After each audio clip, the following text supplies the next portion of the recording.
Salqin saharlarda, bodom gulida, binafsha labida yerlarda bahor. Qushlarning parvozi, yellarning nozi, baxmal vodiylarda, qirlarda bahor. Assalomu alaykum. Efirda Namangan viloyatining ijtimoiy, siyosiy, madaniy-ma'rifiy hayotiga oid yangiliklar bilan Zamin informatsion dasturi. Studiyada Gulnora Rasulova. Tabiat inji ohanglarga yo'g'rilgan ayni pallada, ajib tarovat ila borliq ko'z ochayotgan dam. Fasli navbahor ayyomi bilan barcha yurtdoshlarimizni samimiy tabriklagan holda bugungi dasturimizdan o'rin olgan reportaj va lavhalarning qisqacha sharhiga to'xtalamiz. Yangi mavsum oldidan oson o'yinlar bo'lmaydi deb bilaman. Hech bitta turda, lekin harakat qilamiz. Yoshlar siyosati amalda. Biz yoshlarga yaratilayotgan imkoniyatlar, sharoitlar haqida ham aytib o'tildi. Muammo va takliflar manzilli o'rganildi.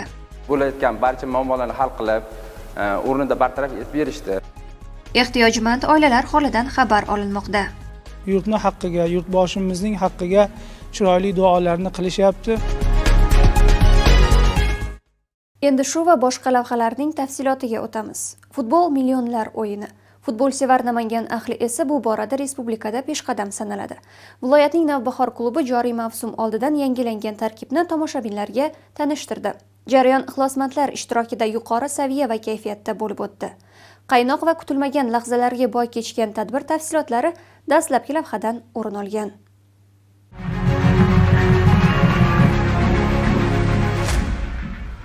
Namangan azaldan ashaddiy futbolsevarlar yurti. Ayniqsa Navbahor klubini muxlislar alohida ardoqlaydi. Har bir uchrashuv, har qanday o'yin va natijadan qat'iy nazar, ixlosmandlar o'z jamoalarini doimo qo'llab-quvvatlab, yangi marralar, ulkan natijalar sari ilhomlantiradilar.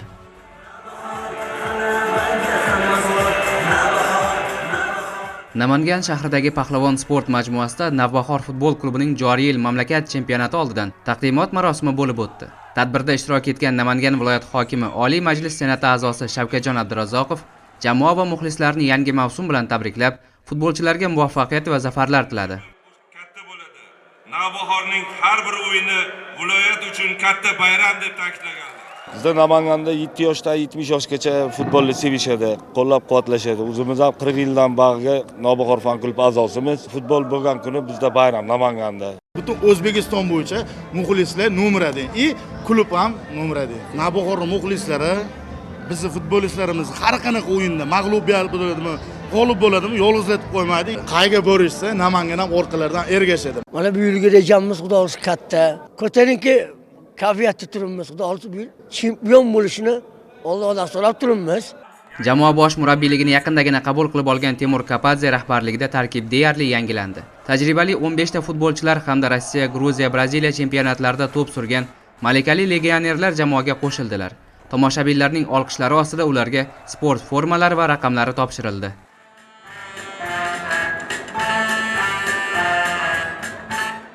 Yangi mavsum oldamiz. Yangi mavsumga yaxshi tayyorgarlik ko'rdik. Inshaalloh oldimizga qo'ygan maqsadlarga erishishga harakat qilamiz. Shu hamma muxlislarni, Namangan muxlislarni, Namangan xalqini xursand qilishga harakat qilamiz. Shuning uchun hammaga omad tilayman, o'ylaymanki birgalikda shu narsaga erishamiz. Oson o'yinlar bo'lmaydi deb bilaman. Hech bitta turda, lekin harakat qilamiz. Qizg'in, ko'tarinki ruh va taassurotlarga boy kechgan tadbir barchaga xush kayfiyat ulashdi. Ayni mavsumda parvozga shay lochinlarning muvaffaqiyatli g'alabalariga ishonch bildirildi. Zero, chempion bo'lish vaqti keldi.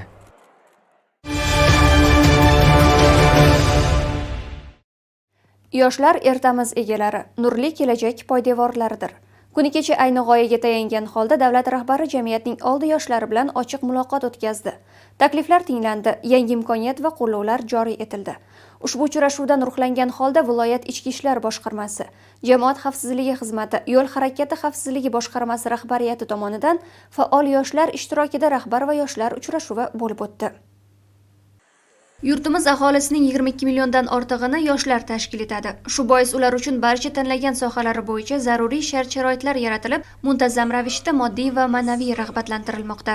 Prezidentimiz kuni kecha yoshlar bilan bo'lgan uchrashuv chog'ida jarayonlarni yanada jadallatish maqsadida haftaning har payshanbasini vazirlik va hokimliklarda yoshlar kuni etib belgiladi. Ayni vazifaning ijrosini ta'minlash maqsadida Davlatobod tumanidagi madaniyat markazida viloyat ichki ishlar boshqarmasi, jamoat xavfsizligi xizmati, yo'l harakati xavfsizligi boshqarmasi rahbariyati ishtirokida yoshlar bilan ochiq muloqot o'tkazildi. Tadbirdan maqsad yoshlarimizni yo'l harakati qoidalarini, madaniyatini shakllantirish bo'yicha ularga asosiy vazifa etib belgilash ekanligi ta'kidlandi. Bundan buyon yo'l harakati boshqarmasi barcha rahbarlari, mas'ul xodimlari avtomaktablarga, ta'lim muassasalariga borgan holda yoshlar bilan doimiy profilak tadbirlar o'tkazib, ularning muammolarini eshitib, masalalarni hal qilishlari haqida ham fikr bildirib o'tdilar.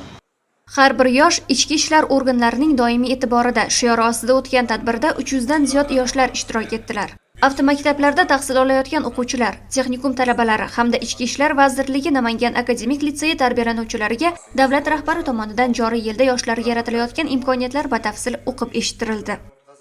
Viloyat yo'l harakati xavfsizligi boshqarmasi rahbari bilan bo'lgan uchrashuvda prezidentimiz tomonidan biz yoshlarga yaratilayotgan imkoniyatlar, sharoitlar haqida ham aytib o'tildi. Shu soha bilan bog'liq yangiliklar haqida ham tushunchalar berildi. Bunaqangi uchrashuvlar ko'proq bo'lsa yaxshi bo'ladi deb o'ylayman. Har bitta o'quvchilarimizni 200 dan ortiq atamalar hamda yo'l belgilarini ham nazariy, ham amaliy darsliklarini 100% ga yetkazib boramiz. Bugungi tadbirimizda mehnatlarimiz munosib e'tirof etilganligi munosabati bilan juda ham xursandmiz. Kelgusida bizga yanada kuch-quvvat bo'ldi bu e'tirof. Uchrashuv yakunida o'quv amaliy mashg'ulotlarda yaxshi natija ko'rsatgan, ta'lim jarayonlarida faol ishtirok etib kelayotgan o'qituvchi va o'quvchilar rag'batlantirildi. Ularga tashakkurnomalar topshirilib, kelgusi faoliyatlariga muvaffaqiyatlar tilandi.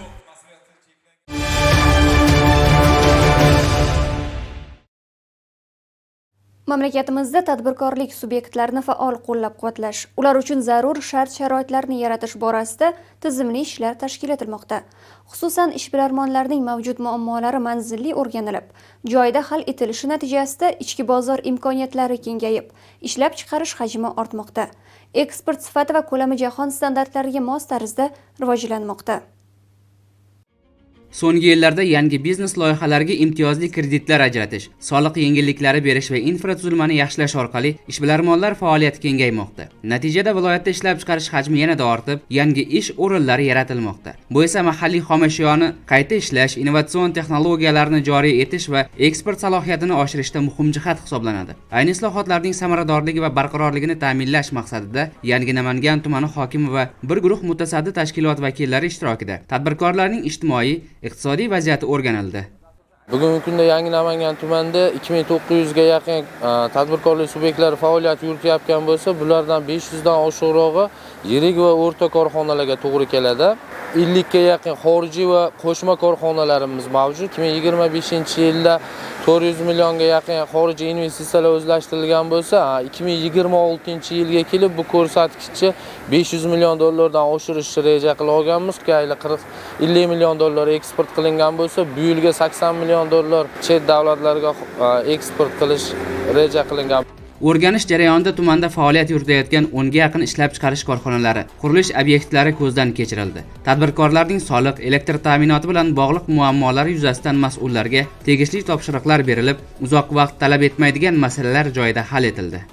Asosan biz mahsulotlarimiz vanna do'shoq kavini ishlab chiqaramiz. Yangi Namangan tumani hokimi keldilar, mahsulotlarimiz bilan tanishtirdilar, ishlab chiqarish jarayonidagi bo'layotgan barcha muammolarni hal qilib, o'rnida bartaraf etib berishdi. Tadbirkorlar bilan o'tkazilgan muloqot davomida ishlab chiqarish hajmini oshirish, mahsulot turlarini ko'paytirish va eksport salohiyatini kengaytirish masalalari muhokama qilindi. Shuningdek, faoliyat jarayonida yuzaga keladigan muammo va takliflar bo'yicha doimiy murojaat qilish mumkinligi alohida ta'kidlandi.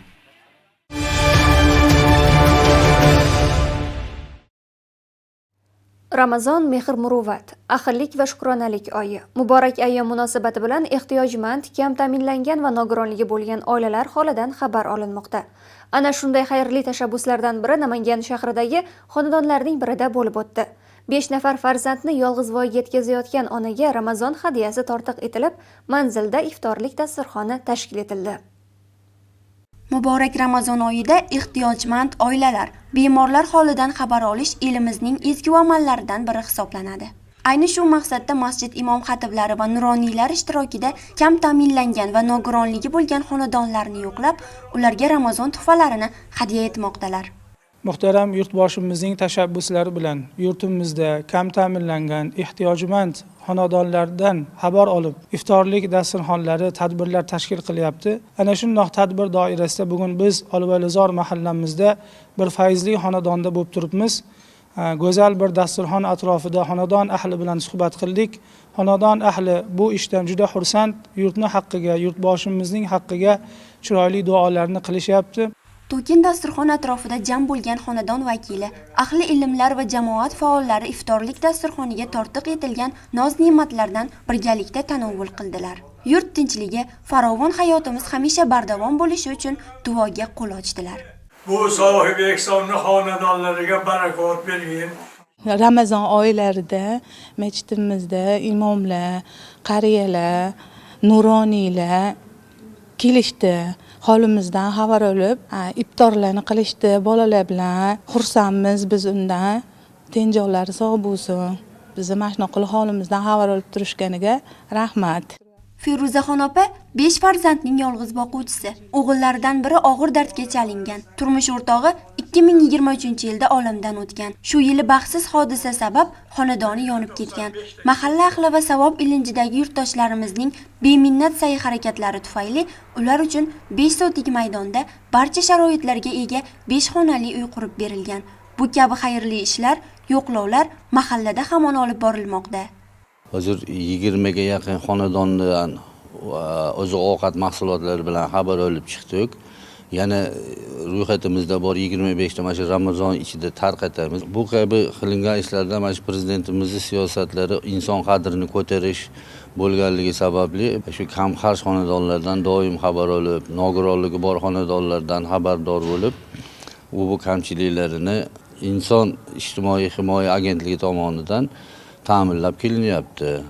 Ezgu tilak va amallarga yo'g'rilgan xayrli tashabbus va qo'llovlar zamirida inson qadrini yanada ulug'lash, uning dardu tashvishlariga yelkadosh bo'lishdek ulug' maqsad mujassam. Ayni moh Ramazonning muborak ayyomiga hamohang kechayotgan saxovat tadbirlari viloyat miqyosida davom ettirilmoqda. Xonadonga baraka bo'lsin.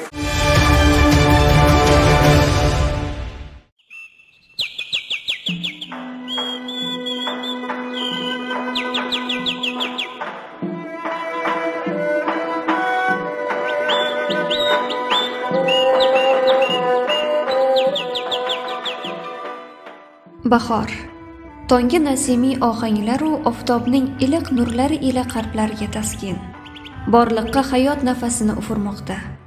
Tog'u toshlar bag'ridan enib, qirg'oqlardan toshib, yo'shib oqayotgan bo'tana suvlarning sho'x kulgulari yu qushlarning xandon xonishlarida bahoriy tarovat mujassam.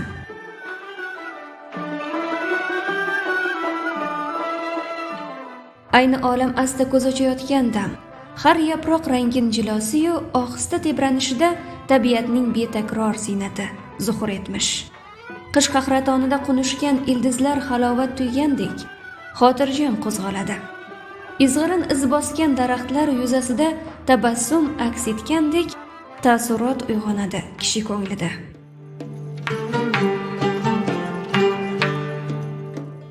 Novdalarga suv yugurib, shish bitib, barg yozadi, gul ochadi behisob. Go'yoki etagida bir quchoq guldasta tutgan bola kabi shodon bahorini qarshi olayotgandek, chakkasiga gul taqqan bodomlar tasanno aytadi uning sha'niga. Bahor, yangilanish va umid fasli. U insonlar fitratinida iliqlik, mehru ishonch tuyg'ulariga oshino etadi. Har dilda yangi orzularni g'ujg'on etib, o'z go'zalligi-yu tarovatiga mahliyo qiladi. Jami borlig'u ko'ngillarga tashrifing qutlug' bo'lsin. Ey fasli navbahor, o'lkamizga xush kelding bahor.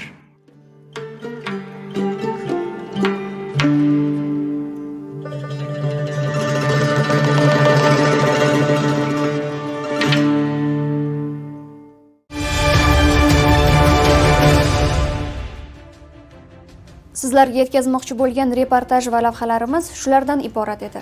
Oldinda ob-havo ma'lumotlari bilan tanishishingiz mumkin. Ijtimoiy tarmoqlardagi sahifalarimizga obuna bo'lib, do'stlaringizga ham ulashishni unutmang. O'zingizni asrang, bizni kuzatishda davom eting. Kelgusi dasturlarimizda ko'rishguncha xayr, omon bo'ling.